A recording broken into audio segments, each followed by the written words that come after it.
धन्यवाद जी. Honorable आपको Speaker. बोलने का मौका दूंगा बजट के बाद. माननीय वित्त मंत्री जी. Honorable Speaker, I present the budget for the year 2021-2022. As introduction, Honorable Speaker, the preparation of this budget was undertaken in circumstances like never before.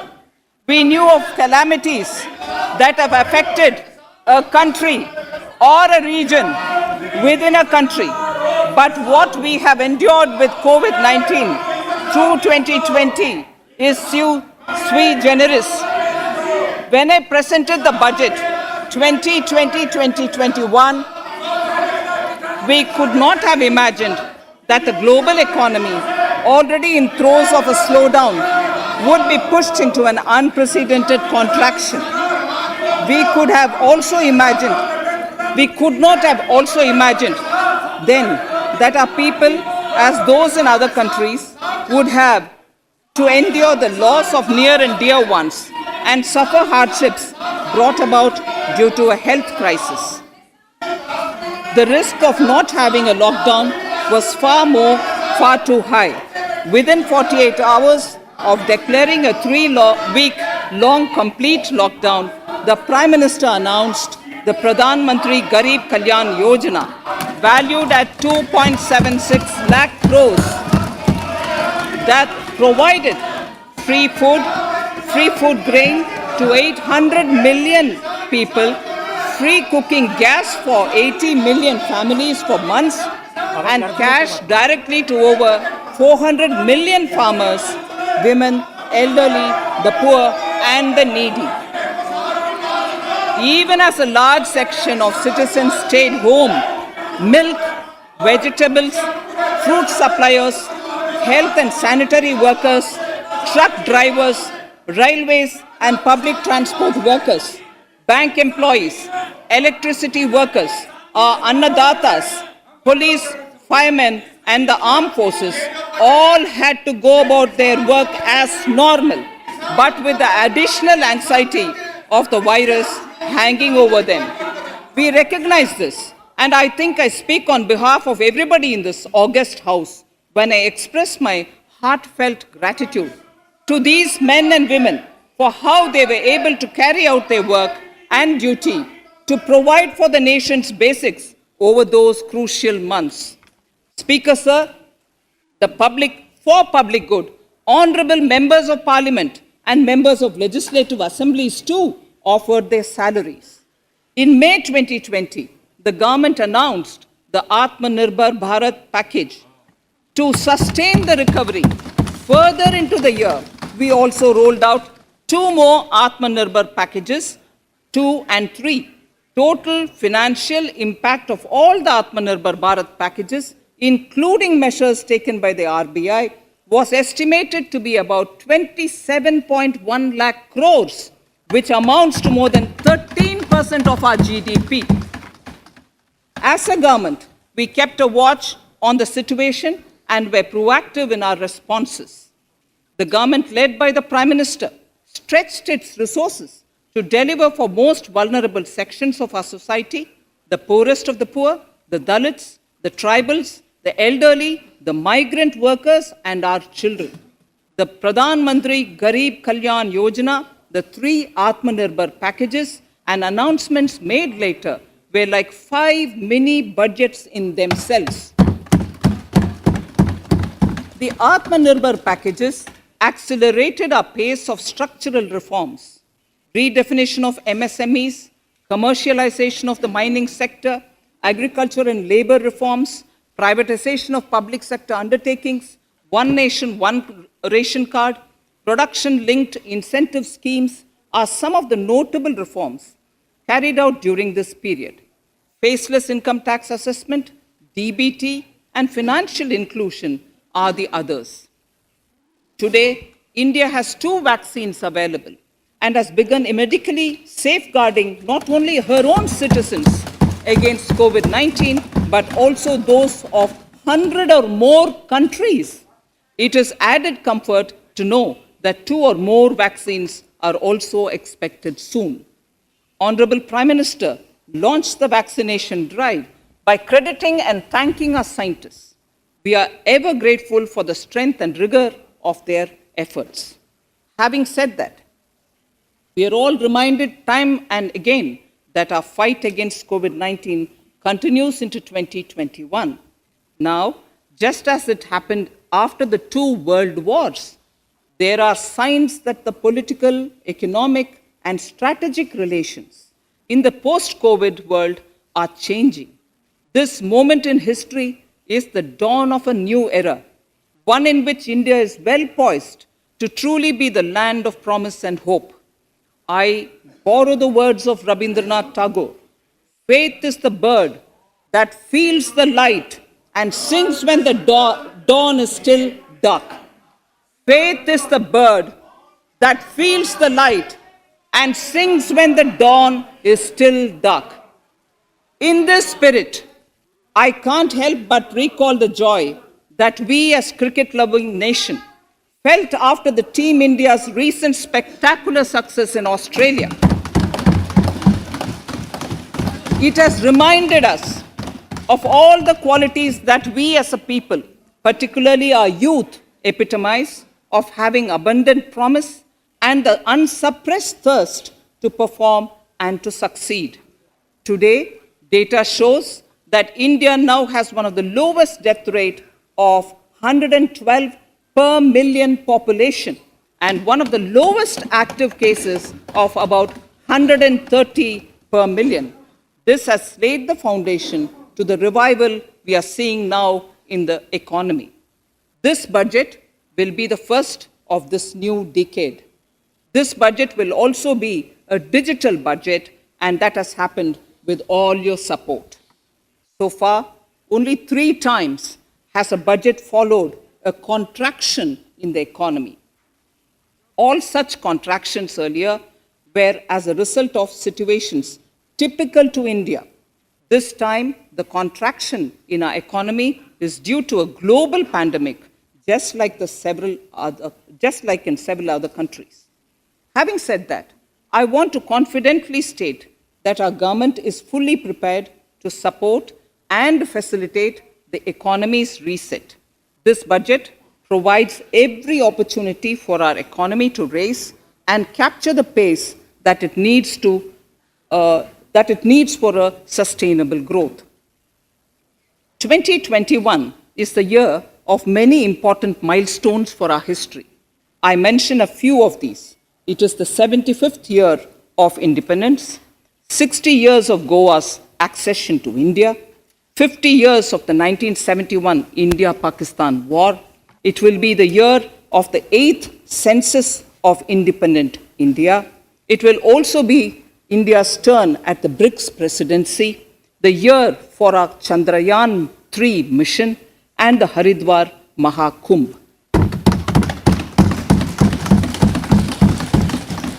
Honorable Speaker, before I commence Part A of the budget, I want to take a moment to acknowledge how isolating and distancing seemed like insurmountable challenges for a country like ours that has people coming together in times of crisis. It hurts us in many ways. It hurt us in many ways. I bow my head in respect to every citizen for the endurance shown in facing what was an undeniably a tough year for all our physical and mental well-being. Part A. In Part A, I wish to lay a vision for Atmanirbhar Bharat. Atmanirbhar Bharat or Atmanirbharta is not a new idea. Ancient India was largely self-reliant and equally a business epicenter of the world. Atmanirbhar Bharat is an expression of the 130 crore Indians who have full confidence in their capabilities and skills. We are already part of international groupings such as the G20 and the BRICS, the Coalition for Disaster Resilient Infrastructure, and the International Solar Alliance are realities today due to India's efforts.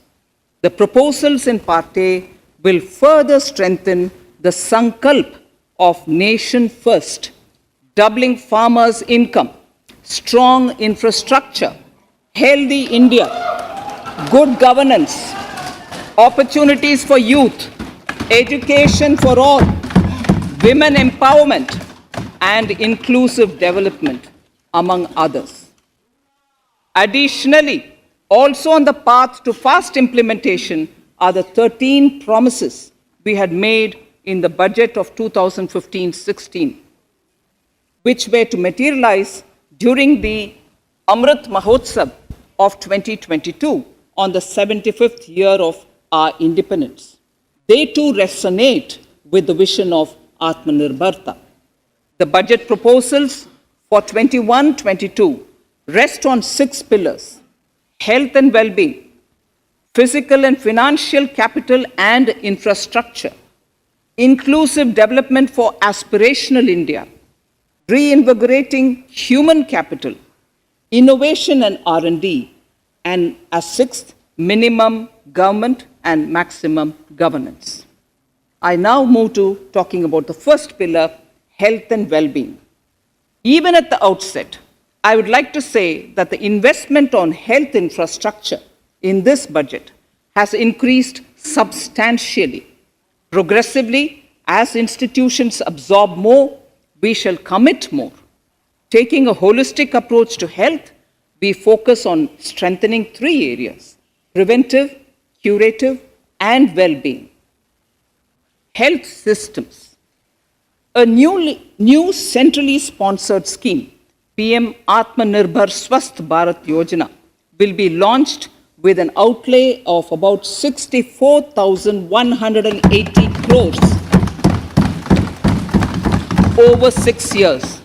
This will develop capacities of primary, secondary, and tertiary care health systems, strengthen existing national institutions, and create new institutions to cater to detection and cure of new and emerging diseases. This will be in addition to the National Health Mission. The main interventions under the scheme are support for over 17,000 rural and 11,000 urban health and wellness centers, setting up integrated public health labs in all districts, and 3,382 block public health units in 11 states, establishing critical care hospital blocks in 602 districts and 12 central institutions, strengthening of National Center for Disease Control, its 5 regional branches and 20 metropolitan health surveillance units, expansion of the integrated health information portal to all states and UTs to connect all public health labs, operationalization of 17 new public health units, and strengthening of 33 existing public health units at points of entry, that is, at 32 airports, 11 seaports, and 7 land crossings, setting up of 15 health emergency operations centers and 2 mobile hospitals, and setting up of a National Institution for One Health, a regional research platform for WHO, World Health Organization, Southeast Asia Region Office, 9 biosafety level 3 laboratories, and 4 regional national institutes for virology. Nutrition. To strengthen nutritional content, delivery, outreach, and outcome, we will merge the supplementary nutrition program and the Poshan Abhiyan and launch the Mission Poshan 2.0. We shall adopt an intensified strategy to improve nutritional outcomes across 112 aspirational districts. Universal coverage of water supply. The World Health Organization has repeatedly stressed the importance of clean water, sanitation, and clean environment as a prerequisite to achieving universal health. The Jal Jeevan Mission Urban will be launched. It aims at universal water supply in all 4,378 urban local bodies with 2.86 crores household tap connections as well as liquid waste management in 500 Amrit cities. It will be implemented over 5 years with an outlay of 2,87,000 crores.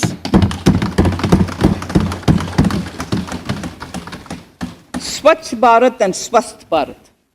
For further Swachhata of urban India, we intend to focus on complete fecal sludge management and wastewater treatment, source segregation of garbage, reduction in single-use plastic, reduction in air pollution by effectively managing waste from construction and demolition activities, and bioremediation of all legacy dump sites.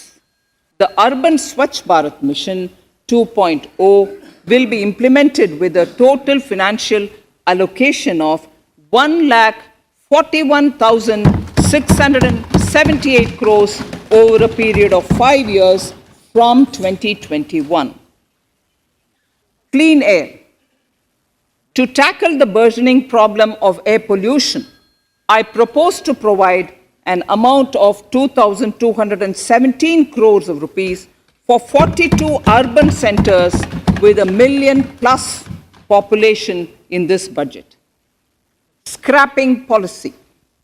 We are separately announcing, Honorable Speaker, a voluntary vehicle scrapping policy to phase out old and unfit vehicles. This will help in encouraging fuel-efficient, environment-friendly vehicles, thereby reducing vehicular pollution and oil import bills.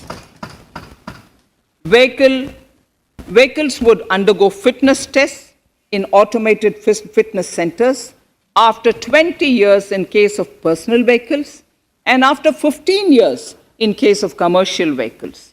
Details of the scheme will be separately shared by the ministry.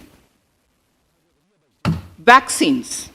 The pneumococcal vaccine, a made-in-India product, is presently limited to only 5 states. It will be rolled out across the country. This will avert more than 50,000 child deaths annually. Honorable Speaker, I have provided 35,000 crores of rupees for COVID-19 vaccine in this year 21-22. I am committed to provide further funds if required. So the budget outlay for health and well-being is 2,23,846 crores in this BE 21-22 as against the BE of only 94,452 crores, and it marks an increase of 137%. The details of the same are at Annexure 1 of the speech. Honorable Speaker, I now move to the second pillar, physical and financial capital and infrastructure. Atmanirbhar Bharat, production-linked incentive schemes are things which I would like to place an emphasis. For a $5 trillion economy, our manufacturing sector has to grow in double digits on a sustained basis. Our manufacturing companies need to become an integral part of global supply chains, possess core competence and cutting-edge technology. To achieve all of the above, PLI schemes to create manufacturing global champions for an Atmanirbhar Bharat have been announced for 13 sectors. For this, the government has committed nearly 1.97 lakh crores over 5 years starting this financial year. This initiative will help bring scale and size in key sectors, create and nurture global champions, and provide jobs to our youth. Textiles. To enable the textile industry to become globally competitive, attract large investments, and boost employment generation, a scheme of mega investment textiles park will be launched in addition to the PLI schemes. This will create world-class infrastructure with plug-and-play facilities to create global champions in exports. 7 textile parks will be established over 3 years. Infrastructure. The National Infrastructure Pipeline, which I announced in December 2019, is the first of its kind. Whole of government exercise ever undertaken by Government of India. The NIP was launched with 6,835 projects. The project pipeline has now expanded to 7,400 projects. Around 217 projects worth rupees 1.10 lakh crores under some key infrastructure ministries have been completed.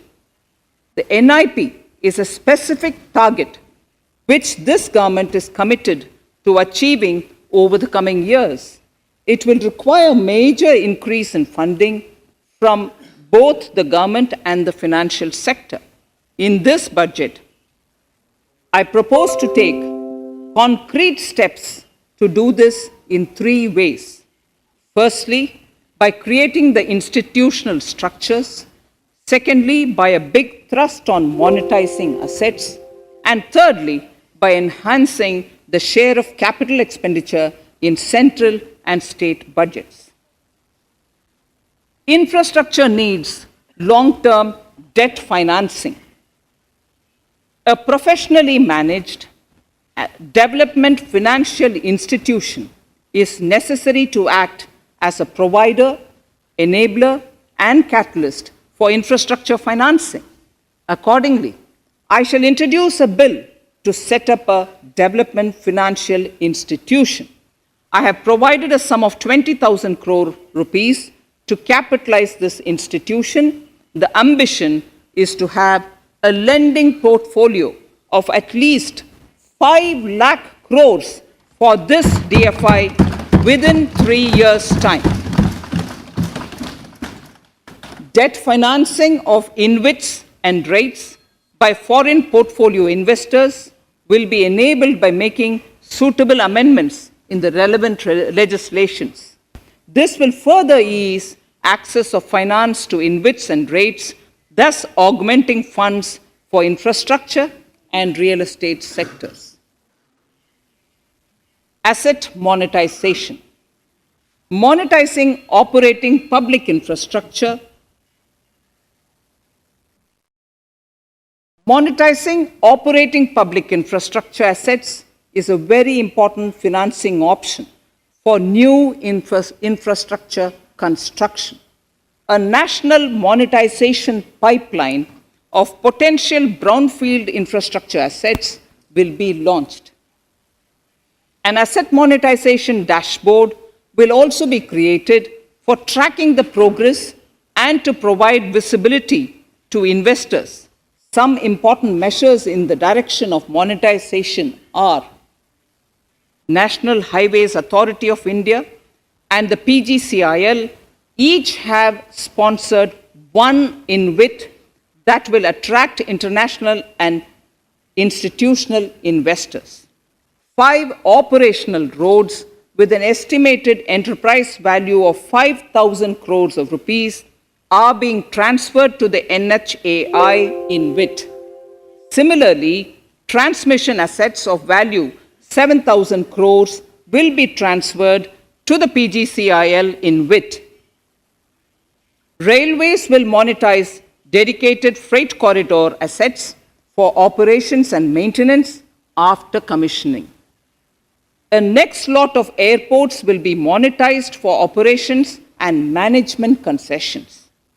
Other core infrastructure assets that will be rolled out under the asset monetization programs are NHAI operational toll roads, 2 transmission assets of PGCL, 3 oil and gas pipelines of GAIL, Gas Authority of India Limited, IOCL and HPCL, Airports Authority of India airports in Tier 2 and 3 cities, other railway infrastructure assets, warehousing assets of CPSE, such as the Central Warehousing Corporation and NAFED, among others, and sports stadiums. Sharp increase in capital budget. In the BE 2020-21, we had provided for 4.12 lakh crores for capital expenditure. It was our effort that in spite of resource crunch, we should spend more on capital, and we are likely to end this year at around 4.39 lakh crores, which I have provided in the RE of 2020-2021. For 21-22, I propose a sharp increase in capital expenditure and thus have provided 5.54 lakh crores, which is 34.5% more than the BE of 2020-2021. Of this, I have kept a sum of more than 44,000 crores in the budget head of the Department of Economic Affairs to be provided for projects, programs, or departments that show good progress in capital expenditure and are in need of further funds.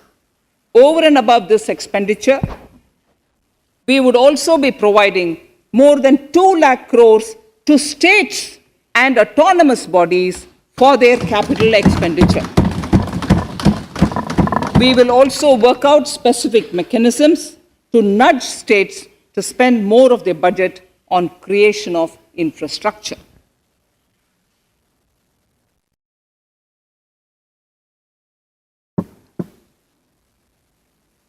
Roads and highways infrastructure. More than 13,000 kilometer length of roads at a cost of 3.3 lakh crores has already been awarded under the 5.35 lakh crores Bharatmala Pariyojana project, of which 3,800 kilometers have been constructed. By March 2022, we would be awarding another 8,500 kilometers and complete an additional 11,000 kilometers of national highway corridors.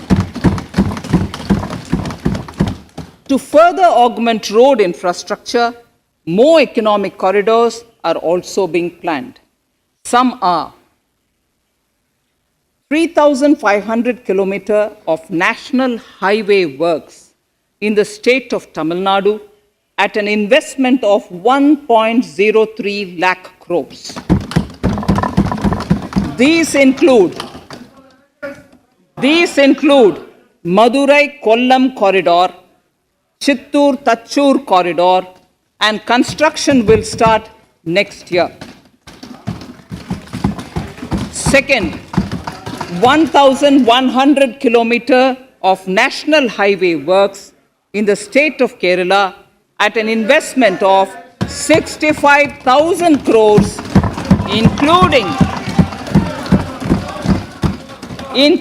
600 kilometer section of Mumbai-Kanyakumari corridor in Kerala. Third, 675 kilometer of highway works in the state of West Bengal at a cost of 25,000 crores, including upgradation of existing road Kolkata-Siliguri.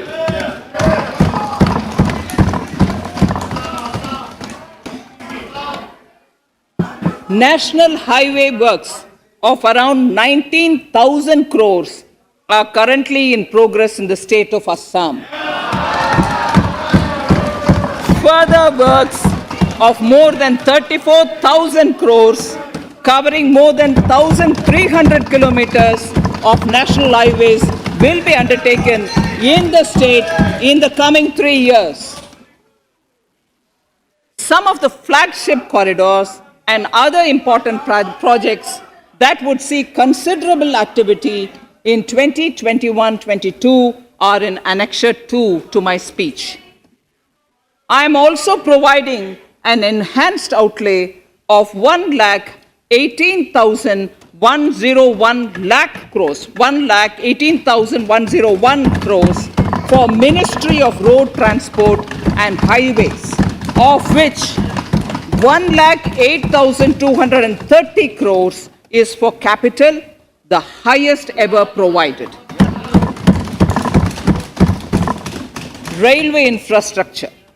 Honorable Speaker, sir, Indian Railways have prepared a National Rail Plan for India 2030. The plan is to create a future-ready railway system by 2030, bringing down the logistic costs for an industry is at the core of our strategy to enable Make in India. It is expected that Western Dedicated Freight Corridor and Eastern Dedicated Freight Corridor will be commissioned by June 2022. The following additional initiatives are also proposed. The Sonnagar-Gomo sections, 263 kilometers of Eastern Dedicated Freight Corridor will be taken up in PPP mode in this year itself. Gomo-Dankuni section of 274.3 kilometers will be also taken up shortly in short succession. We will undertake future dedicated freight corridor projects, namely East Coast Corridor from Kharagpur to Vijayawada, East-West Corridor from Bhusaval to Kharagpur to Dankuni, and North-South Corridor from Itarsi to Vijayawada. Detailed project reports will be undertaken in the first phase. Broad gauge route kilometers, RKM as they refer to, electrified is expected to reach 46,000 kilometers, 46,000 RKMs. That is 72% by end of 2021 from 41,548 RKMs on 1st October 2020. 100% electrification of broad gauge routes will be completed by December 2023. For passenger convenience and safety, the following measures are being proposed. We will introduce the aesthetically designed Vista Dome LHB coach on tourist routes to give better travel experience to passengers. The safety measures undertaken in the past few years have borne results. To further strengthen this effort, high-density network and highly utilized network routes of Indian Railways will be provided with an indigenously developed automatic train protection system that eliminates train collision due to human error. I am providing a record sum of 1,10,055 crores for railways, of which 1,07,100 crores is for capital expenditure only. Urban infrastructure. We will work towards raising the share of public transport in urban areas through expansion of metro rail networks and augmentation of city bus services. A new scheme will be launched at a cost of 18,000 crores to support augmentation of public bus transport services. The scheme will facilitate deployment of innovative PPP models to enable private sector players to finance, to acquire, to operate, and to maintain over 20,000 buses. The scheme will boost the automobile sector, provide fillip to economic growth, create employment opportunities for our youth, and enhance ease of mobility for urban residents. A total of 702 kilometers of conventional metro is operational, and another 1,016 kilometers of metro and RRTS is under construction in 27 cities. Two new technologies, that is Metro Light and Metro Neo, will be deployed to provide metro rail systems at much lesser cost with same experience, convenience, and safety in Tier 2 cities and peripheral areas of Tier 1 cities also. Central counterpart funding will be provided to Kochi Metro Railway Phase 2 of 11.5 kilometer at a cost of 1,957.05 crores. Chennai Metro Railway Phase 2 of 118.9 kilometers at a cost of 63,246 crores. Bengaluru Metro Railway Project Phase 2A and 2B of 58.19 kilometers at a cost of 14,788 crores. Nagpur Metro Rail Project Phase 2 and Nashik Metro at a cost of 5,976 crores and 2,092 crores respectively. Power infrastructure.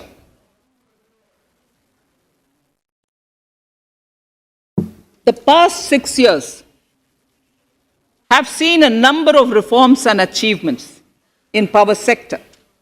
We have added 139 gigawatts of installed capacity, connected an additional 2.8 crore households, and added 1.41 lakh circuit kilometers of transmission lines.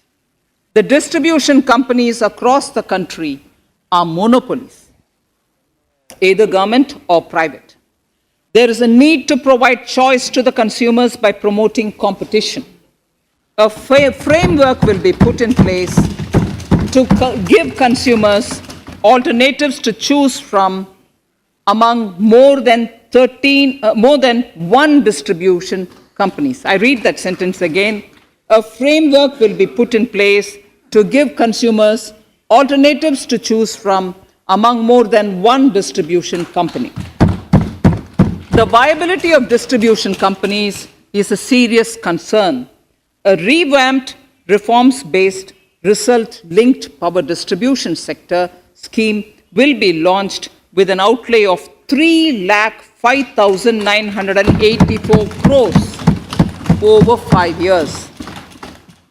The scheme will provide assistance to DISCOMs for infrastructure creation, including prepaid smart metering, feeder separation, upgradation of systems, etc., tied to financial improvements. Prime Minister, while speaking at the third Reinvestment Conference in November 2020, had announced plans to launch a comprehensive national hydrogen energy mission. It is now proposed to launch a hydrogen energy mission in 2021-22 for generating hydrogen from green power sources. Ports, shipping, and waterways. Major ports will be moving from managing their operational services on their own to a model where a private partner will manage it for them. For the purpose,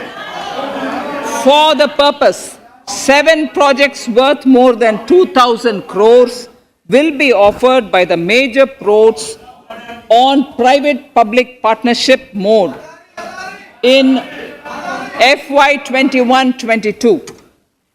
A scheme for promoting flagging of merchant ships in India will be launched by providing subsidy support to Indian shipping companies in global tenders floated by ministries and CPSCs.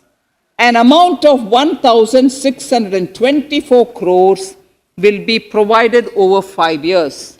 This initiative will enable greater training and employment opportunities for Indian seafarers, besides enhancing Indian companies' share in global shipping. India has enacted Recycling of Ships Act in 2019 and acceded to the Hong Kong International Convention. Around 90 ship recycling yards at Alang in Gujarat have already achieved HKC compliant certificates. Efforts will be made to bring more ships to India from Europe and Japan. Recycling capacities of around 4.5 million light displacement ton LDT will be doubled by 2024. This is expected to generate an additional 1.5 lakh jobs for our youth. Petroleum and natural gas. Our government has kept fuel supplies running across the country without interruption during the COVID-19 lockdown period. Taking note of the crucial nature of the sector in people's lives, the following key initiatives are being announced. 1. Ujjwala scheme, which has benefited 8 crore households, will be extended to cover 1 crore more beneficiaries. We will add 100 more districts in next 3 years to the city gas distribution network. A gas pipeline project will be taken up in the Union Territory of Jammu and Kashmir. An independent gas transport system operator will be set up for facilitation and coordination of booking of common carrier capacity in all natural gas pipelines on a non-discriminatory open access basis. Financial capital. I propose to consolidate the provisions of the SEBI Act 1992, Depositories Act 1996, Securities Contracts Regulation Act 1956, and Government Securities Act 2007 into a rationalized single securities markets code. The government would support the development of a world-class fintech hub at the GIFT Ifsc. To instill confidence amongst the participants in corporate bond market during times of stress and to generally enhance secondary market liquidity, it is proposed to create a permanent institutional framework. The proposed body would purchase investment-grade debt securities both in the stressed and normal times and help in the development of the bond market. In the budget 2018-19, government had announced its intent to establish a system of regulated gold exchanges in the country. For the purpose, SEBI will be notified as the regulator, and Warehousing Development and Regulatory Authority will be strengthened to set up a commodity market ecosystem arrangement, including vaulting, assaying, logistics, etc., in addition to warehousing. Towards investor protection, I propose to introduce an investor charter as a right of all financial investors across all financial products. To give a further boost to the non-conventional energy sector, I propose to provide additional capital infusion of 1,000 crores to Solar Energy Corporation of India and 1,500 crores to Indian Renewable Energy Development Agency. I propose to amend the Insurance Act 1938 to increase the permissible FDI limit from 49% to 74% in insurance companies and allow foreign ownership and control with safeguards. Under the new structure, the majority of directors on the board and key management persons would be resident Indians, with at least 50% of directors being independent directors and specified percentage of profits being retained as general reserve. Stressed asset resolution by setting up a new structure. The high level of provisioning by public sector banks of their stressed assets calls for a measure to clean up the bank books. An asset reconstruction company limited an asset management company would be set up to consolidate and take over the existing stressed debt and then manage and dispose of the assets to alternative investment funds and other potential investors for eventual value realization. Recapitalization of PSB. To further consolidate the financial capital capacity of PSBs, further recapitalization of 20,000 crores is proposed in 21-22. Deposit insurance. Last year, government had approved an increase in the deposit insurance cover from 1 lakh rupees to 5 lakhs for bank customers. I shall be moving amendments to DICGC Act 1961 in this session itself to streamline the provision so that if a bank is temporarily unable to fulfill its obligations, the depositors of such bank can get easy and time-bound access to their deposits to the extent of the deposit insurance cover. This would help depositors of banks that are currently under stress. To improve credit discipline while continuing to protect the interest of small borrowers, for NBFCs with minimum asset size of 100 crores, the minimum loan size eligible for debt recovery under the Securitization and Reconstruction of Financial Assets and Enforcement of Security Interests (SARFAESI) Act 2002, it is proposed to be reduced from the existing level of 50 lakhs to 20 lakhs. Company matters.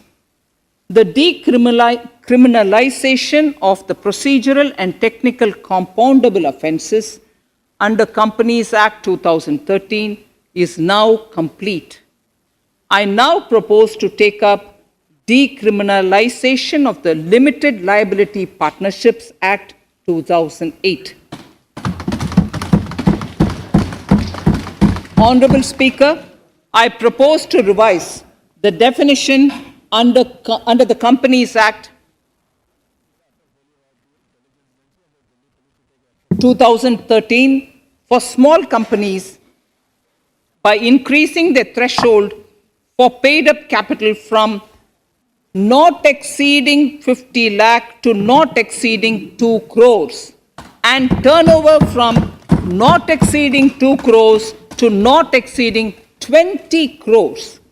This will benefit more than 2 lakh companies in easing their compliance requirements. As a further measure which directly benefits startups and innovators, I propose to incentivize the incorporation of one-person companies by allowing one-person companies to grow without any restriction on paid-up capital and turnover, allowing their conversion into any other type of company at any time, reducing the residency limit for an Indian citizen to set up an one-person company from 182 days to 120 days, and allow also non-resident Indians to incorporate OPCs in India. This will be a big boost for startups. To ensure faster resolution of cases, the NCLT framework will be strengthened, e-court system shall be implemented, and alternate methods of debt resolution and special framework for MSMEs shall be introduced. During the coming fiscal, we will be launching data analytics, artificial intelligence, machine learning driven MCA 2.1 version to MCA 21 version 3.0. MCA 21 version 3.0. This version 3.0 will have additional modules for e-scrutiny, e-adjudication, e-consultation, and compliance management. Disinvestment and strategic sale. In spite of COVID-19, we have kept working towards strategic disinvestment. A number of transactions, namely BPCL, Air India, Shipping Corporation of India, Container Corporation of India, IDBI Bank, Bharat Earth Movers Limited, Pawan Hans, Neelachal Ispat Nigam Limited, among others, would be completed in 21-22. Other than IDBI Bank, we propose to take up the 2 public sector banks and 1 general insurance company in the year 21-22. This would require legislative amendments, and I propose to introduce the amendments in this session itself. In 21-22, we would also bring the IPO of LIC, for which I am bringing the requisite amendments in this session itself. In the Atmanirbhar package, I had announced that we will come out with a policy of strategic disinvestment of public sector enterprises. I'm happy to inform the House that the government has the government has approved the said policy. The policy provides a clear roadmap for disinvestment in all non-strategic and strategic sectors. We have kept 4 areas that are strategic, where bare minimum CPSCs will be maintained and rest privatized. In the remaining sectors of all CPSCs will be privatized. The main highlights of the policy are mentioned in Annexure 3. To fast forward the disinvestment policy, I'm asking NITI to work out on the next list of center public sector companies that would be taken up for strategic disinvestment. To similarly incentivize states to take to disinvestment of their public sector companies, we will work out an incentive package of central funds to states. Idle assets will not contribute to Atmanirbhar Bharat. The non-core assets largely consist of surplus land with government ministries and departments and public sector enterprises. Monetizing of land can either be by way of direct sale or concession or by similar means. This requires special abilities, and for this purpose, I propose to use a special purpose vehicle in the form of a company that would carry out this activity. In order to ensure timely completion of closure of sick or loss-making CPSCs, we will introduce a revised mechanism that will ensure timely closure of such units. I have estimated 1,75,000 crores as receipts from disinvestment in BE 21-22.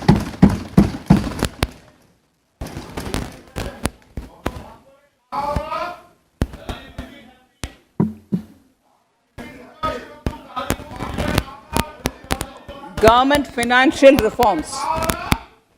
Under the Treasury Single Account, the TSA system, autonomous bodies directly draw funds from the government's account at the time of actual expenditure, saving interest costs. We will extend the TSA system for universal application from 21-22.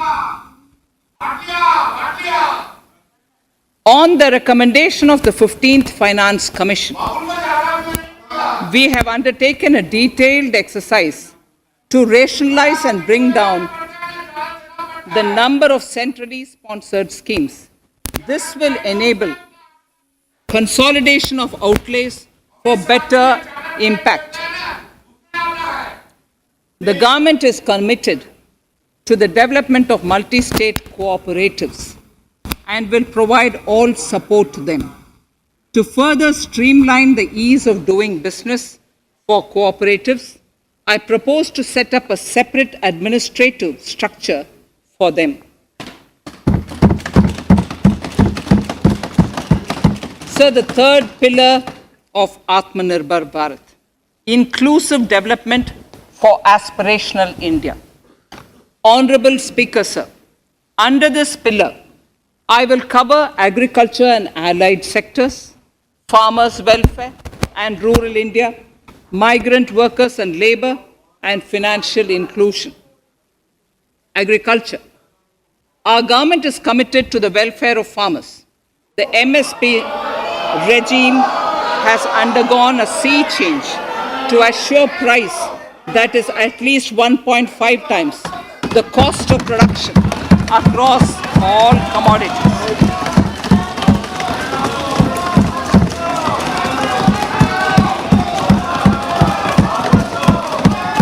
The procurement has also continued to increase at a steady pace.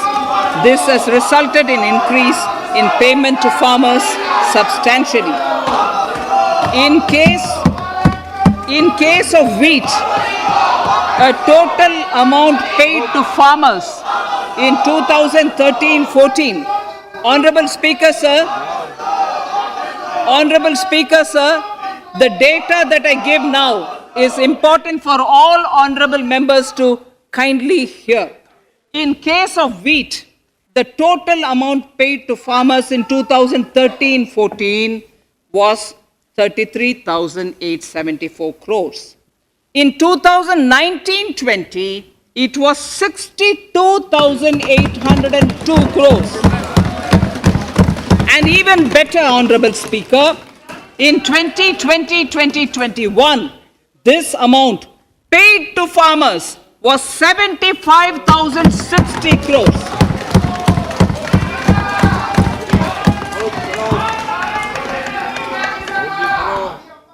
Honorable Speaker, again an important fact, the number of wheat growing farmers that were benefited increased in 2020-21 to 43.36 lakhs compared to 35.57 lakhs in 2019-20. That much of an increase within 1 year. For paddy, again an important data. For paddy, the amount paid in 2013-14 was 63,928 crores. In 2019-20, this increased to 1,41,930 crores. Even better, in 2020-2021, this is further, in 2020-21, this is further estimated, and I'm saying this is further estimated because the procurement is ongoing, and therefore I can't give you the final figure. This is further estimated to increase to 1,72,752 crores. The number of farmers benefited increased from 1.24 crores in 2019-20 to 1.54 crores in 2020-21.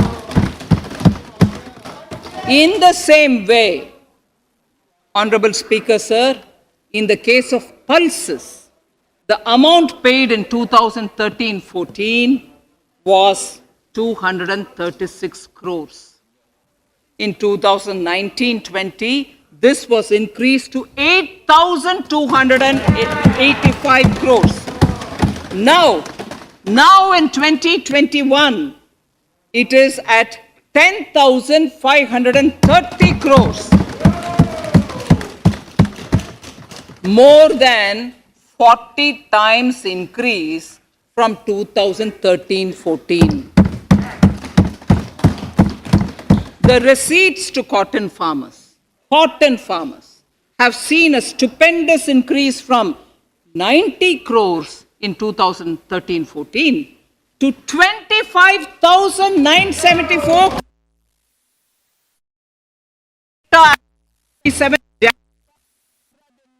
bound to increase. From 90 crores for cotton farmers in 2013-14 to 25,974 crores in 2021.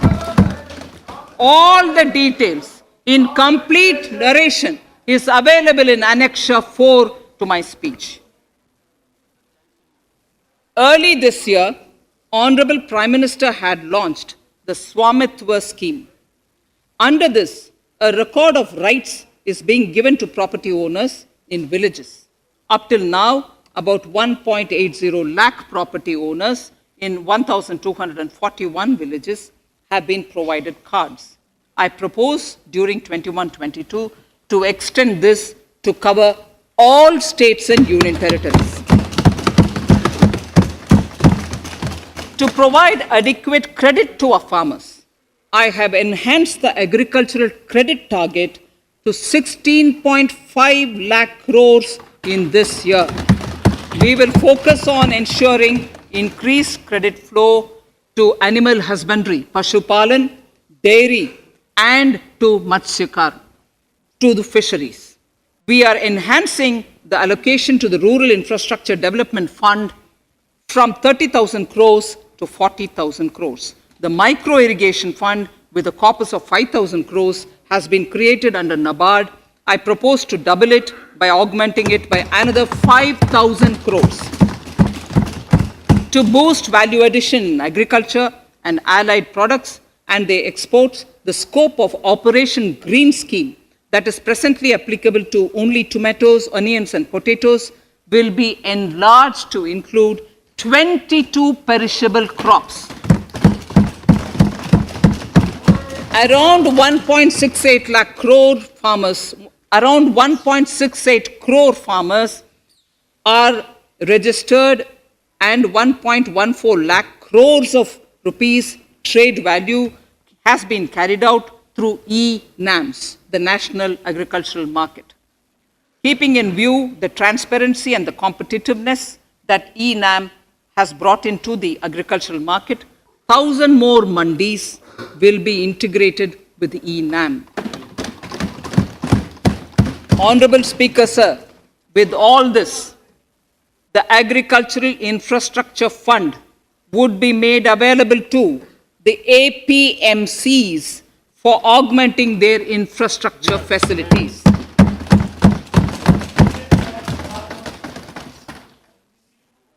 Fisheries. I'm proposing substantial investments in the development of modern fishing harbors and fish landing centers. To start with, 5 major fishing harbors, Kochi, Chennai, Visakhapatnam, Paradip, and Petua Ghat, will be developed as hubs for economic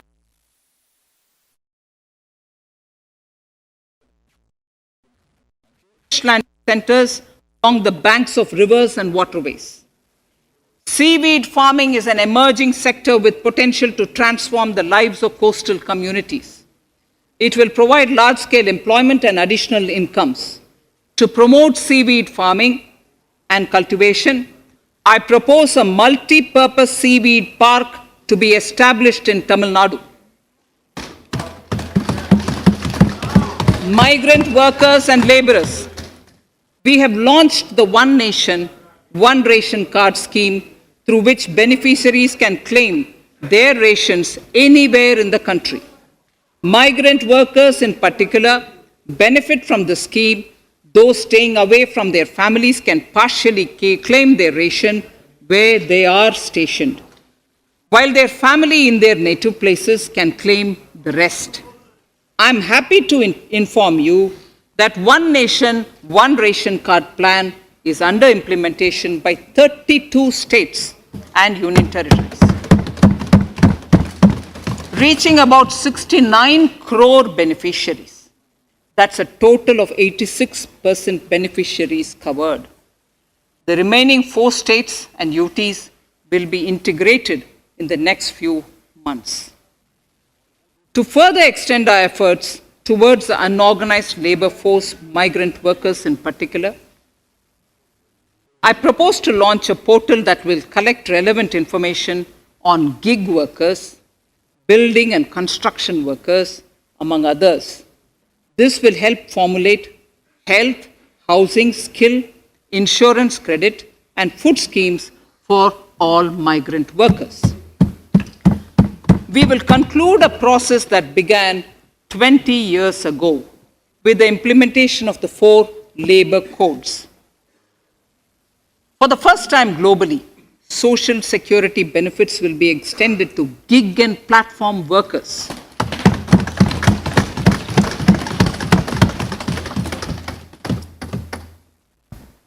Minimum wages will apply to all categories of workers, and they will all be covered by the Employees State Insurance Corporation. Women will be allowed to work in all categories and also in the night shifts with adequate protection. At the same time, compliance burden on employers will be reduced with a single registration and licensing and online returns. Financial inclusion. To further facilitate credit flow under the scheme of Stand Up India for the scheduled castes and scheduled tribes and also women, I propose to reduce the margin money requirement from 25% to 15% only, and to also include loans for activities in allied sectors, in allied activities in agriculture. We have taken a number of steps to support the MSME sector. In this budget, I have provided 15,700 crores to this sector, more than double of the last year's B. Honorable Speaker, sir, I now go to the fourth pillar, reinvigorating human capital. The national education policy announced recently has had good reception. In school education, more than 15,000 schools will be qualitatively strengthened to include all components of the national education policy. They shall emerge as exemplar schools in their regions, hand-holding and mentoring other schools to achieve the ideals of policy. 100 new Sainik schools will be set up in partnership with NGOs, private schools, and states. Higher education. In Budget 2019-20, I had mentioned about the setting up of a higher education commission in India. We would be introducing the legislation this year to implement the same. It will be an umbrella body having 4 separate vehicles for standard setting, accreditation, regulation, and funding. Many of our cities have various institutions, universities, and colleges supported by the Government of India. Hyderabad, for example, has about 40 major institutions. In 9 such cities, we will create a formal umbrella structure so that these institutions can have better synergy while also retaining their internal autonomy. A glue grant will be set aside for this purpose. For accessible higher education in Ladakh, I propose to set up a central university in Leh.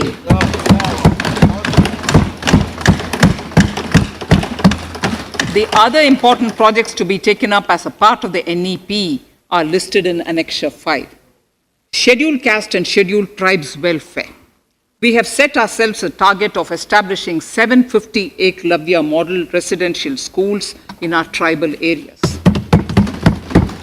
I propose to increase the unit cost of each such school from 20 crores, which is what it is now, to 38 crores, and for hilly and difficult areas to 48 crores.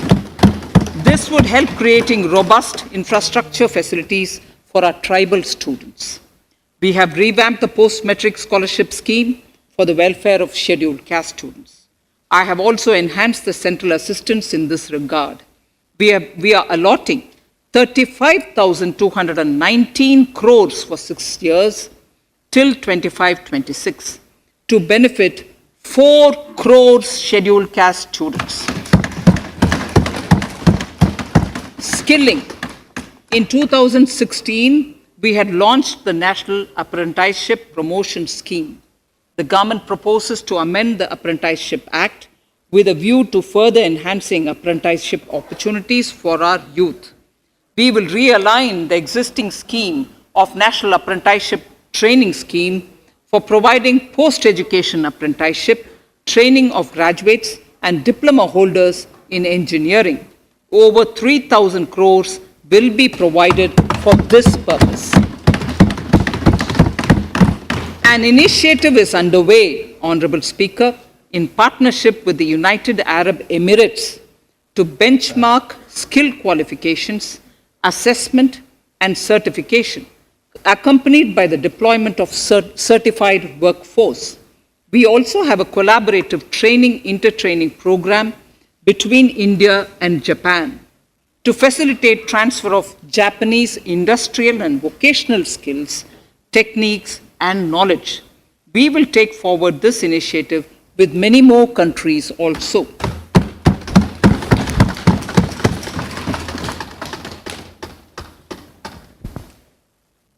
Innovation and R&D. In my budget speech of 2019, I had announced the National Research Foundation. We have now worked out the modalities, and the NRF outlay will be of 50,000 crores over 5 years. It will ensure that the overall research ecosystem in the country is strengthened with focus on identified national priority thrust areas. There has been a manifold increase in digital payments in the recent past. To give a further boost to digital transactions, I earmarked 1,500 crores for a proposed scheme that will provide financial incentive to promote digital mode of payment. We will undertake a new initiative, National Language Translation Mission. This will enable the wealth of governance and policy-related knowledge on the internet being made available in major Indian languages. The new Space India Limited, a PSU, under the Department of Space, will execute the PSLV CS-51 launch, carrying the Amazonia satellite from Brazil, along with a few smaller Indian satellites. As part of the Gaganyaan mission activities, 4 Indian astronauts are being trained on generic spaceflight aspects in Russia. The first unmanned launch is slated for December 2021. Our oceans are a storehouse of living and non-living resources. To better understand this realm, we will launch a deep ocean mission with a budget outlay of more than 4,000 crores over 5 years. This mission will cover deep ocean survey exploration and projects for the conservation of deep sea biodiversity. I come to the 6th pillar, Honorable Speaker, minimum government, maximum governance. Honorable Speaker, sir, this is the last of the 6 pillars. This will outline plans for reforms in one of our core principles of minimum government, maximum governance. We have taken a number of steps to bring reforms in tribunals in the last few years for speedy delivery of justice. Continuing with the reforms process, I now propose to take further measures to rationalize the functioning of tribunals. We have introduced the National Commission for Allied Healthcare Professionals Bill in Parliament. National Commission for Allied Healthcare Professionals Bill in the Parliament, with a view to ensure transparent and efficient regulation of 56 allied healthcare professionals. Additionally, to bring about transparency, efficiency, and governance reforms in the nursing profession, the National Nursing and Midwifery Commission Bill will be introduced by the government for passing. To have ease of doing business for those who deal with government or CPSEs and carry out contracts, I propose to set up a conciliation mechanism and mandate its use for quick resolution of contractual disputes. This will instill confidence in private investors and contractors. Honorable Speaker, sir, the forthcoming census could be the first digital census in the history of India.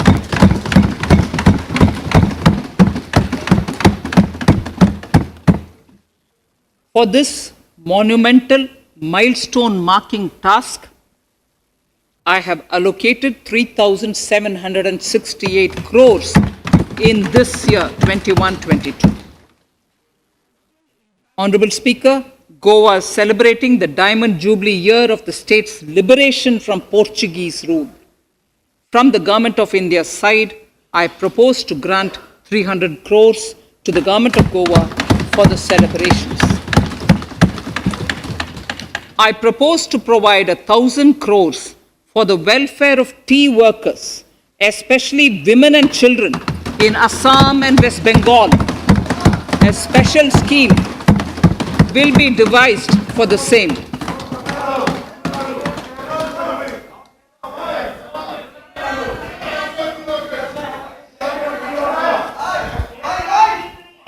Fiscal position. Fiscal position.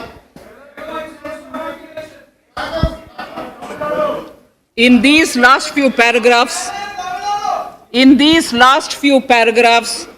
of part A of my speech, I draw the attention of this august House to the fact that at the beginning of the current financial year, the pandemic's impact on the economy resulted in a weak revenue inflow. This was combined with high expenditure to provide essential relief to vulnerable sections of the society, especially the poor, the women, scheduled castes, and scheduled tribes. Unlike many other countries, we opted for a series of medium-sized packages during the pandemic so that we could calibrate and target our response according to the evolving situation. Once the health situation stabilized and the lockdown was being slowly lifted, we switched to ramping up government spending so as to revive domestic demand. As a result, against an original BE expenditure of 30.42 lakh crores for 2020-21, our RE estimates are 34.50 lakhs. 30.42 now within the year going up to 34.5 lakh crores. We have maintained quality of expenditure. The capital expenditure estimated in the RE is 4.39 lakh crores as against 4.12 lakh crores in the BE stage. So the beginning of the year, we had marked only 4.12 lakh, whereas it is 4.39 lakh crores as we end the year. Fiscal deficit in RE 2020-2021 is pegged at 9.5% of the GDP. Fiscal deficit in RE 2020 to 2021 is pegged at 9.5% of GDP.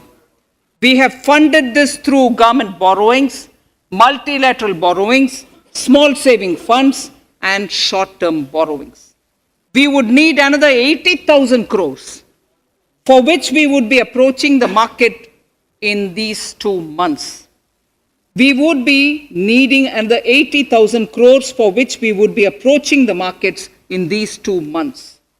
To ensure that the economy is given the required push, our BE estimates for expenditure in 21-22 are 34.83 lakh crores.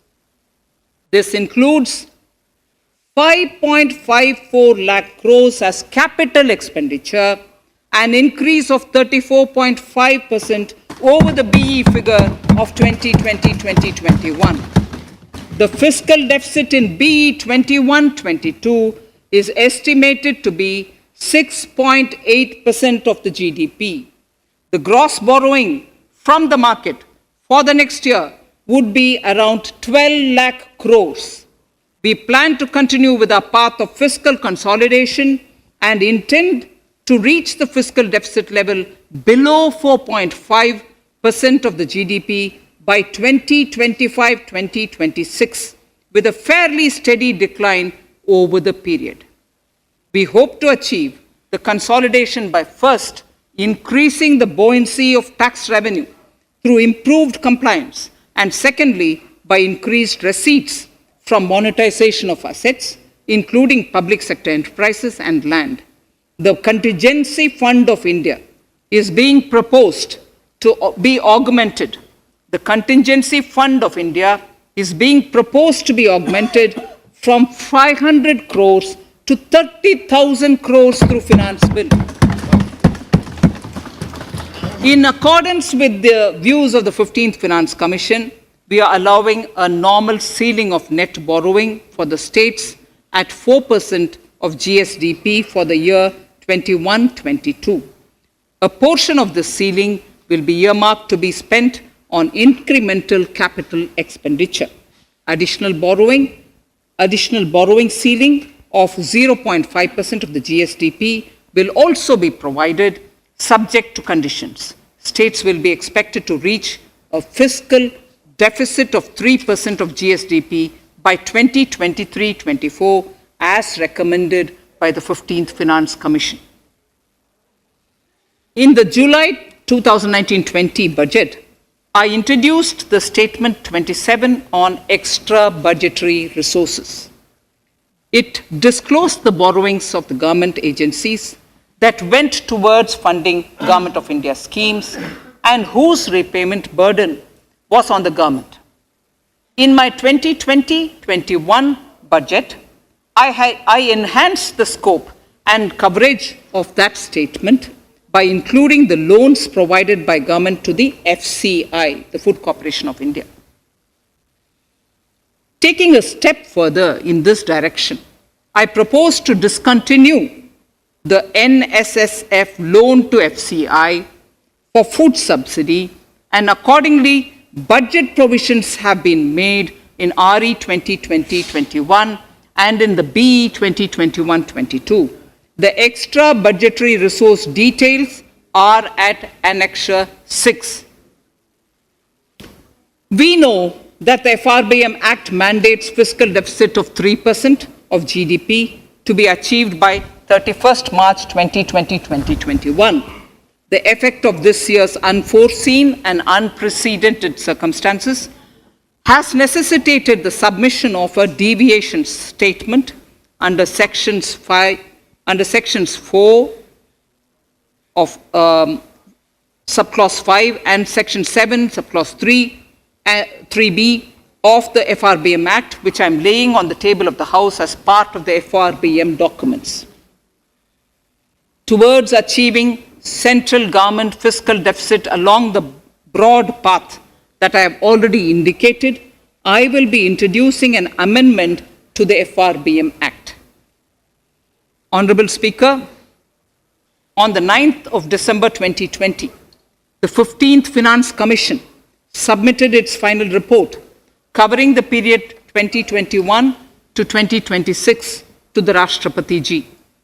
The government has laid the Commission's report along with the explanatory memorandum in the Parliament, retaining the vertical shares of the states at 41%. We recognize our commitment to fiscal federalism and propose, therefore, to adhere to this recommendation. Jammu and Kashmir in the 14th Finance Commission was entitled to get devolution being a state. Now the funds of the UTs of Jammu Kashmir and Ladakh would be provided by the centre.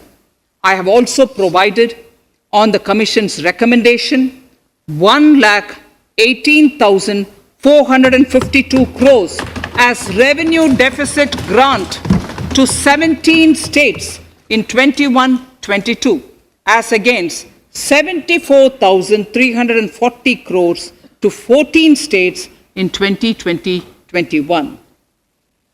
Honorable Speaker, I would now move to Part B of my speech.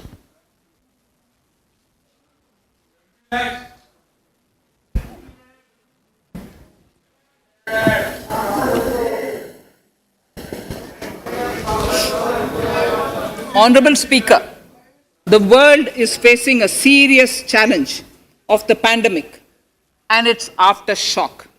In these trying times, when many economies are struggling to revive, our people and our industry have exhibited remarkable resilience. As I mentioned already, post-pandemic, a new world order seems to be emerging, one in which Asia is poised to occupy a prominent position, and India will have a leading role therein. In this scenario, our tax system has to be transparent, efficient, and should promote investments and employment in our country. At the same time, it should put minimum burden on our taxpayers. I borrow the words of Thiruvalluvar, the saint. ஏற்றலும் ஈட்டலும் காத்தலும் காத்த வகுத்தலும் நல்ல வல்லதரசு. A king or a ruler is the one who creates and acquires wealth, protects and distributes it for common good. Tirukkural. Direct tax proposals. Keeping this in mind, the words of Tirukkural, our government introduced a series of reforms in the direct tax system for the benefit of our taxpayers and economy. Few months prior to the pandemic, in order to attract investments, we slashed our corporate tax rate to make it among the lowest in the world. The dividend distribution tax too was abolished. The burden of taxation on small taxpayers was eased by increasing rebates. In 2020, the return filers saw a dramatic increase to 6.48 crores from 3.31 crores in 2014. In the direct tax administration, we had recently introduced the faceless assessment and faceless appeal.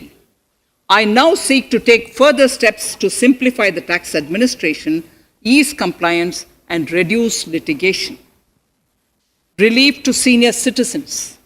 I begin my direct tax proposals by offering my pranam to our senior citizens.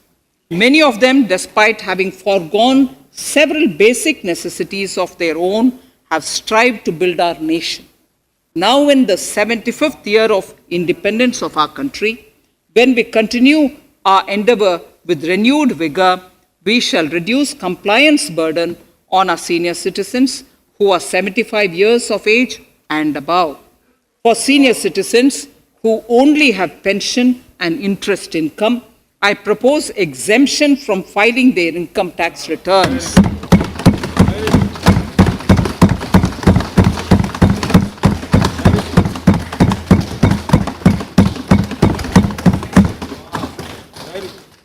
The paying bank will deduct the necessary tax on their income. Reduction in time for income tax proceedings. This is a very key announcement, if you ask me.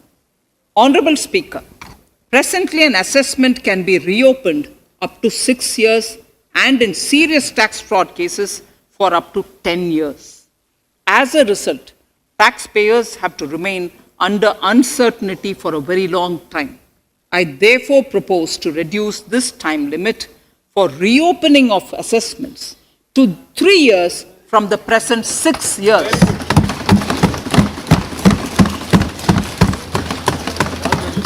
In serious tax evasion cases too, only where there is evidence of concealment of income of 50 lakh or more in a year.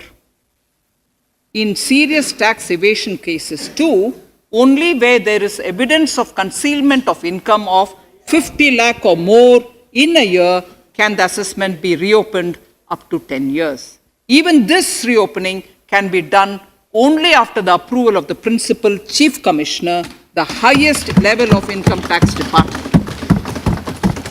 Setting up the Dispute Resolution Committee.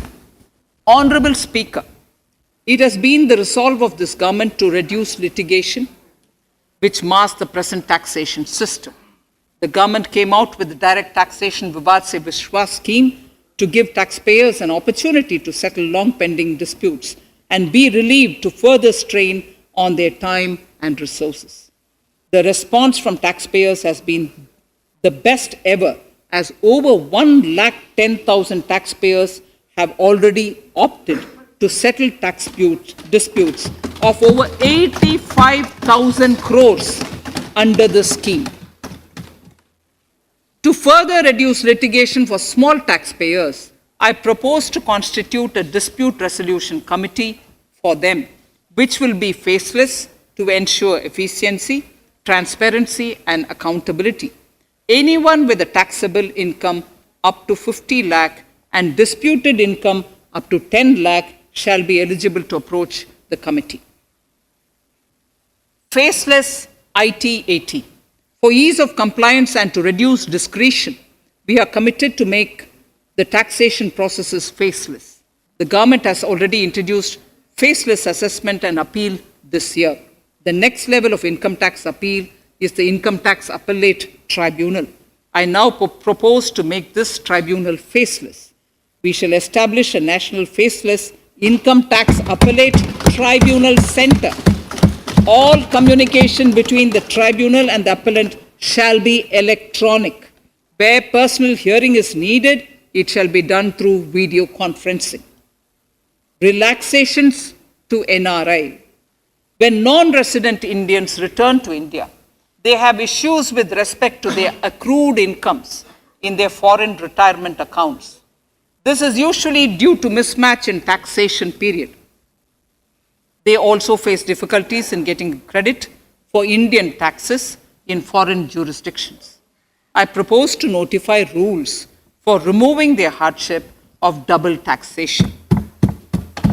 Exemption from audit.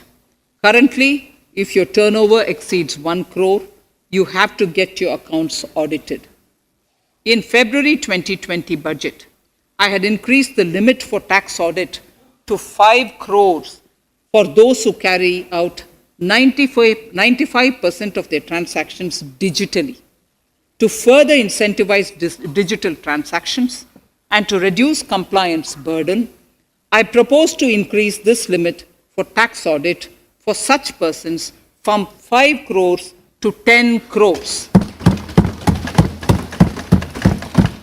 Relief for dividend. In the previous budget, I had abolished the dividend distribution tax in order to incentivize investment. Dividend was made taxable in the hands of shareholders. Now, in order to provide ease of compliance, I propose to make dividend payment to rate and InvIT exempt from TDS. Further, as the amount of dividend income cannot be estimated correctly by the shareholders for paying advance tax, I propose to provide that advance tax liability on dividend income shall arise only after the declaration or payment of dividend. Also, for the foreign portfolio investors, I propose to enable deduction of tax on dividend income at lower treaty rate. Attracting foreign investment into infrastructure sector. In the last budget, for attracting foreign investment in the infrastructure sector, we had granted 100% tax exemption, subject to certain conditions, to foreign sovereign wealth funds and pension funds on their income from investment in Indian infrastructure. We have noticed that few of such funds are facing difficulties in meeting some of the conditions. In order to ensure that a large number of funds invest in India, I propose to relax some of these conditions relating to prohibition on private funding, restriction on commercial activities, and direct investment in infrastructure. In order to allow funding of infrastructure by issue of zero coupon bonds, I propose to make notified infrastructure debt funds eligible to raise funds by issuing tax-efficient zero coupon bonds. Affordable housing.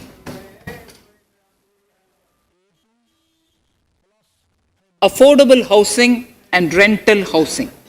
This government sees housing for all and affordable housing as priority areas. In July 2019 budget, I provided an additional deduction of interest amounting to 1.5 lakh for loan taken to purchase an affordable house. I propose to extend the eligibility of this condition by 1 more year to 31st March 2022. The additional deduction of 1.5 lakh shall therefore be available for loans taken up to 31st March 2022 for the purchase of affordable houses. Further, to keep up the supply of affordable houses, I propose that the affordable housing projects can avail a tax holiday for 1 more year till 31st March 2022. These are available now for projects also.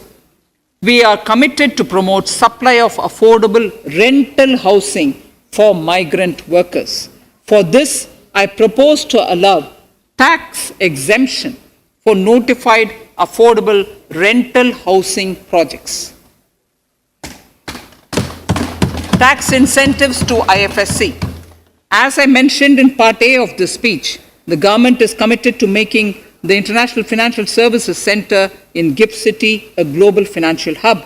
In addition to the tax incentives already provided, I propose to include, among others, tax holiday for capital gains for aircraft leasing companies, tax exemption for aircraft lease rentals paid to foreign lessors, tax incentive for relocating foreign funds in the Ifsc, and to allow tax exemption to the investment division of foreign banks located in the Ifsc. Pre-filling of returns. Honorable Speaker, in order to ease compliance for the taxpayer, details of salary income, tax payments, TDS, etc., already come pre-filled in income tax returns. To further ease filing of returns, details of capital gains from listed securities, dividend income, and interest from banks, post office, etc., will also be now pre-filled. Relief to small trusts. We hope to reduce compliance burden on small charitable trusts running educational institutions and hospitals. So far, there is a blanket exemption to such entities whose annual receipt does not exceed 1 crore of rupees. I now propose to increase this amount to 5 crores. Labor welfare. We have noticed that some employers deduct the contribution of employees toward provident funds, superannuation funds, and other social security funds, but do not deposit these contributions within the specified time. For these employees, this means a loss of interest or income. In cases where an employer later becomes financially unviable, non-deposit results in a permanent loss for the employees. In order to ensure that employees' contributions are deposited on time, I reiterate that the late deposit of employees' contribution by the employer will not be allowed as deduction to the employer.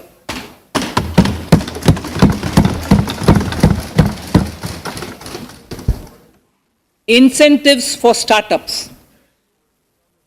In order to incentivize startups in the country, I propose to extend the eligibility for claiming tax holiday for startups by 1 more year, till 31st March 2022. Further, in order to incentivize funding for the startups, I propose to extend the capital gains exemption for investment in startups by 1 more year till 31st March 2022. Sir, I now come to indirect tax proposals, GST. Before I come to my indirect tax proposals, I would like to appraise the House on GST. The GST is now 4 years old, and we have taken several measures to further simplify it.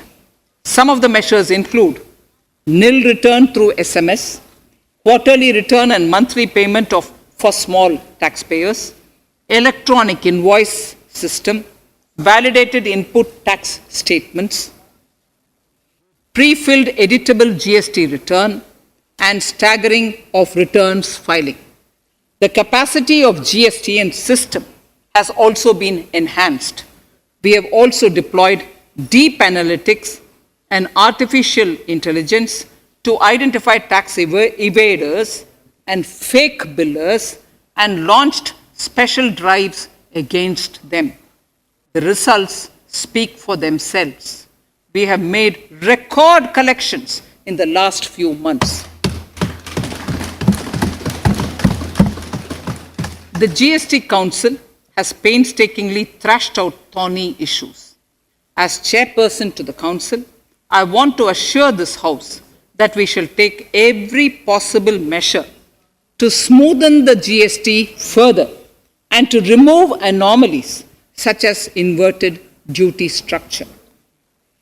Custom duty rationalization.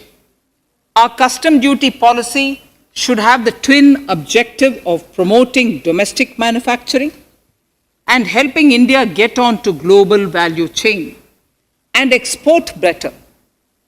The thrust now has to be on easy access to raw materials and exports of value-added products.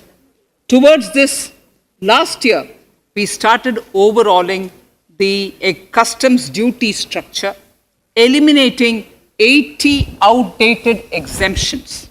I also thank everyone who responded overwhelmingly to a crowdsourcing call for suggestions on this revamp. I now propose to review more than 400 old exemptions this year. I repeat, I now propose to review more than 400 old exemptions this year. We will conduct this through extensive consultations, and from 1st October 2021, we will put in place a revised customs duty structure free of distortions. I also propose that any new customs duty exemptions, therefore, henceforth will have validity up to 31st March, following 2 years from the date of the issue. Electronic and mobile phone industry. Domestic electronic manufacturing has grown rapidly. We are now exporting items like mobiles and chargers. For greater domestic value addition, we are withdrawing a few exemptions on part of chargers and subparts of mobiles. Further, some parts of mobiles will move from nil rate to a moderate 2.5%. Iron and steel. MSMEs and other user industries have been severely hit by a recent sharp rise in iron and steel prices. Therefore, we are reducing customs duty uniformly to 7.5% on semis, flats, and long products of non-alloy, alloy, and stainless steels. To provide relief to metal recyclers, mostly MSMEs, I am exempting duty on steel scrap for a period up to 31st March 2022. Further, I am also revoking ADD and CBD on certain steel products. Also, to provide relief to copper recyclers, I am reducing duty on copper scrap from 5% to 2.5%. Textiles. The textile sector generates employment and contributes significantly to the economy. There is a need to rationalize duties on raw material inputs to man-made textiles. We are now bringing nylon chain on par with polyester and other man-made fibers. We are uniformly reducing the BCD rates on caprolactam, nylon chips, nylon fiber, and yarn to 5%. This will help the textile industry, MSMEs, and also overall exports. Chemicals. We have calibrated customs duty rates on chemicals to encourage domestic value addition and to remove inversions. Apart from other items, we are reducing customs duty on naphtha to 2.5% to correct inversion. Gold and silver presently attract a basic customs duty of 12.5%. Since the duty was raised from 10% in July 19, prices of precious metals have risen sharply. To bring it closer to previous levels, we are rationalizing customs duty on gold and silver. Renewable energy. In Part A, we have already acknowledged that solar energy has huge promise for India. To build up domestic capacity, we will notify a phased manufacturing plan for solar cells and solar panels. At present, to encourage domestic production, we are raising duty on solar inverters from 5% to 20% and on solar lanterns from 5% to 15%. Capital equipment and auto parts. There is immense potential in manufacturing heavy capital equipment domestically. We will comprehensively review the rate structure in due course. However, we are revising duty rates on certain items immediately. We propose to withdraw exemptions on tunnel boring machine. It will attract a customs duty of 7.5% and its parts a duty of 2.5%. We are raising customs duty on certain auto parts to 15% to bring them on par with general rate on auto parts. MSME products. We are proposing certain changes to benefit MSMEs. We are increasing duty from 10 to 15% on steel screws and plastic builder wares. On prawn feed, we increase it from 5 to 15%. We are rationalizing exemption on import of duty-free items as an incentive to exporters of garments, leather, and handicraft items. Almost all of these items are made domestically by our MSMEs. We are withdrawing exemption on imports of certain kinds of leathers as they are domestically produced in good quantity and quality, mostly by MSMEs. We are also raising customs duty on finished synthetic gemstones to encourage domestic processing. Agriculture products to benefit farmers. We are raising customs duty on cotton from nil to 10%, on raw silk and silk yarn from 10 to 15%. We are also withdrawing end-use based concession on denatured ethyl alcohol.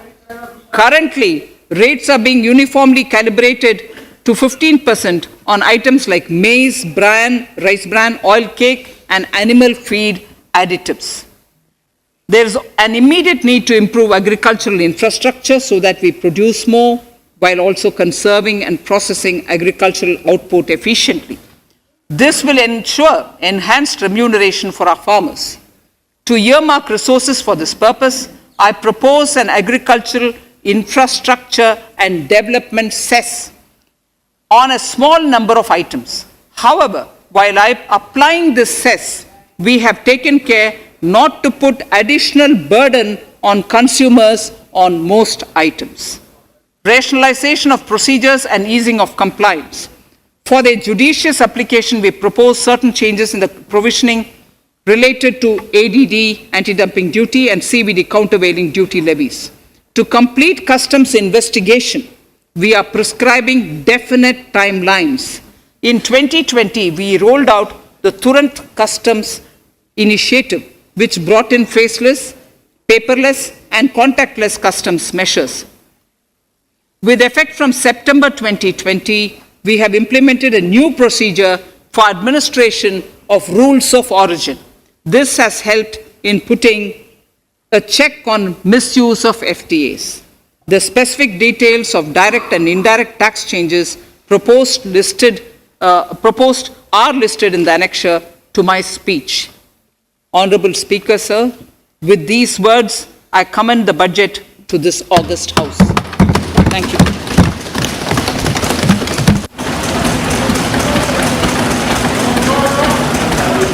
Item number 1, माननीय मंत्री जी, item number 1। Sorry, I don't have it. Sir, I wish to place on table the 15th Finance Commission report.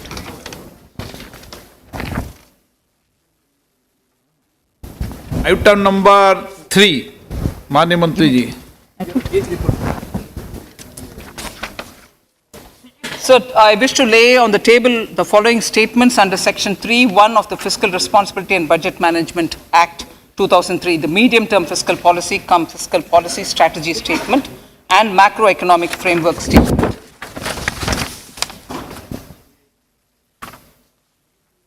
Item number 4. So I wish to seek your permission to move for leave to introduce the Finance Bill 2021. प्रश्न ये कि विधेयक को पुनर्स्थापित करने की अनुमति प्रदान की जाए। जो सदस्य इसके पक्ष में हाँ कहें, जो सदस्य इसके विरोध में ना कहें। मेरे विचार में निर्णय हाँ वालों के पक्ष में हुआ, हाँ वालों के पक्ष हुआ। माननीय मंत्री जी विधेयक को So I wish to introduce the bill.